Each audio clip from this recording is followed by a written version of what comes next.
So today we're going to be analyzing the new Senate no toss-ups map and the governor no toss-up map for 2018. And the reason why I'm doing this is because the maps are pretty interesting. We haven't had a no toss-up map since 2016, and that's mainly because there is polling done in every state. I believe the RCP Senate used to have a Senate map, used to have RCP Senate map, and then current Senate, and then RCP governor map, and then current governorships. But overall, these new no toss-up maps are definitely going to be a huge help in terms of looking at the House races. So overall, they showed the Democrats ahead with, not ahead, but at 49 seats and 51 seats for the 51 seats for the GOP. So that looks good for the GOP. They're retaining their majority, but it doesn't look too good because they have possibilities of a lot more pickups, but they're just not getting them. So, for example, if we look at states like North Dakota, Missouri, and Florida, yes, they are going for the GOP in terms of polling. By the way, no toss-ups means that whichever candidate is currently leading in polling, they just cut that off and give it to the certain candidate. But the Democrats are leading in Arizona, Nevada, and Tennessee, so it cancels out. The GOP definitely have possibilities at winning in states like Indiana or West Virginia or Montana, and they don't. Whereas the Democrats only have one other option, and that's the state of Texas. And even if they do get Texas, it still goes to the GOP. If they're able to carry even if they don't carry Indiana, West Virginia, or Montana, just holding these three and getting three pickups definitely does keep them in the majority at 50-50, with Vice President Mike Pence breaking the tie. So right now in the North Dakota, Missouri, and Florida races, it's very interesting seeing a GOP candidate lead in an area that currently has a Democratic incumbent. Same thing goes for states like Tennessee, Arizona, and Nevada, which are currently in the favor of the Democratic Party. Nevada and Arizona not so much, but Tennessee still, after the primary, even though it is a close race, the no toss-ups map giving it to the Democrats is very, very different from what you might expect even a year ago. North Dakota, Missouri, and Florida, not so much. But the Florida races could be Florida Senate race could be a little bit more contested than people actually suggest. Keep in mind, Rick Scott has consistently underperformed polls since in both Republican midterm years, so keep that in mind. In a Democratic wave year, sure, circumstances are different, but it may not be the best for the GOP there. State of Missouri, no non-insider poll shows Hawley ahead, so keep that in mind. Yes, he's leading, but that's only because there was an insider poll done in the favor of the Republican Party, whereas North Dakota, pretty safe. Not safe, but safe in terms of analyzing their polls. Their polls aren't too biased in one way or another. Obviously, they're never going to be 100% accurate, but right now, if we look at the state of North Dakota, pretty much if we just look at the data, the GOP candidate leads, and this is done by Fox News, Mason-Dixon, Gravis, whatever, not compared to other things that have R's by the name or D by the name, like public policy, or if you look at here, I believe it may be not the Missouri Scout, it's the Trafalgar Group, if I'm not saying that incorrectly. But overall, the rest of the polls show four polls consistently tying. That's very interesting. But this Senate map isn't too different than what we might expect at the end of 2018. Keep that in mind. The GOP with three pickups isn't too surprising. They were at a point where they could have picked up in Indiana, West Virginia, Montana, and possibly even Ohio at the height of their game. And the Democrats could have, at their height of their game, held on to North Dakota, Missouri, Florida, and possibly gotten Texas. But at this point in time, right now, the Republicans will have 51 seats and 49 for the Democrats.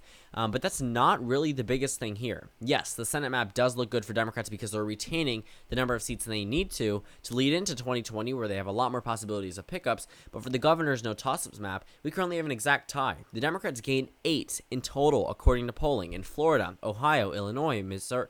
That's not Missouri. Michigan, Wisconsin, Iowa, Maine, New Mexico, and Nevada. The fact that the Democrats are leading in Iowa baffles me. The fact that Democrats are leading in Florida baffles me. In Ohio baffles me, because these three states currently have popular Republican incumbents. Iowa, not so much, but definitely in Ohio and Florida. Iowa kind of popular compared to other Democrats.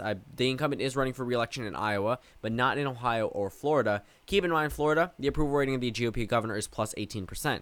In Ohio, I believe it's around the same margin because it is a notable figure. If you can guess it, it's John Kasich. And in Iowa, it's Kim Reynolds, but she's not too popular. First real election, but it is a contested race there. The Democrats in Maine does shock me a little bit because Maine isn't too much of a Democratic state, but already putting it in the Democratic column is very interesting to me. First seeing red in Maryland, Massachusetts, Vermont, and New Hampshire, not too unexpected. In Alaska, though, the GOP does get a pickup there from the independent candidate, so that's something to note as well. If the Democrats were to gain there, it would give the Democrats 26 seats and the Republicans 24. So the Democrats would take the majority there. But right now they're expected to get 9 pickups. 9 pickups. That is a lot, okay? A net change of Democrats plus 8. Nevada, Republican incumbent. New Mexico, Republican incumbent. In these two states itself, probably are going to go to the Democrats, even if some of the rest don't. Whereas Wisconsin, Michigan, and Pennsylvania, all GOP states in 2016, now all in the Democratic column. Pennsylvania was in the Democratic column before, but still, Michigan and Wisconsin being in the Democratic column, very interesting. Along with the state of Ohio. Illinois, not so much, with a very unpopular GOP governor. But looking at this map, it does not look good for the GOP whatsoever. They go from a point where they're at 35 to 15 to 1, down to 25 to 25. Again, that does not look good for their national map, because when we lead into 2020, we have some more contested races. Yes, Montana and I guess if let's just look at the current, they don't have the current map actually, but if you look at North Carolina and Montana, Delaware, a couple races are up in 2020. Those likely could be defended, but also they're going to be a little bit more. But the Democrats putting themselves at a point where they are tied with the GOP definitely would lead them into a possibility of losing a couple seats in 2020, but never to be at a point where they're at 34 to 15 to 1, especially with that Democratic governor in West Virginia flipping from blue to red. This map could actually be 26 Democrats, 24 Republicans, and if they held on to Alaska, 26 Democrats, 1 independent, and 23 Republicans. But right now, that would be the best case scenario for the Democrats. For the GOP, I do think they will come back in Iowa, possibly in Florida. It is possible. But the rest of these races, Ohio, Michigan, Wisconsin, Maine, Nevada, New Mexico, I really expect to go into the Democratic column. I don't know if I mentioned Illinois or not, but I meant to. These races, I definitely expect to go to the Democratic column regardless of Iowa or Florida. But right now, there are a couple races that may be a little bit more contested than others. For example, again, Ohio, Florida, Iowa, Maine, and Alaska. But Wisconsin, Michigan, I expect to pretty handily go towards the Democratic candidates. New Mexico and Nevada. Nevada a little bit closer, but I do expect it as a Democratic state to go to a little bit more for the Democratic Party. Overall, this map does not look good for the GOP again.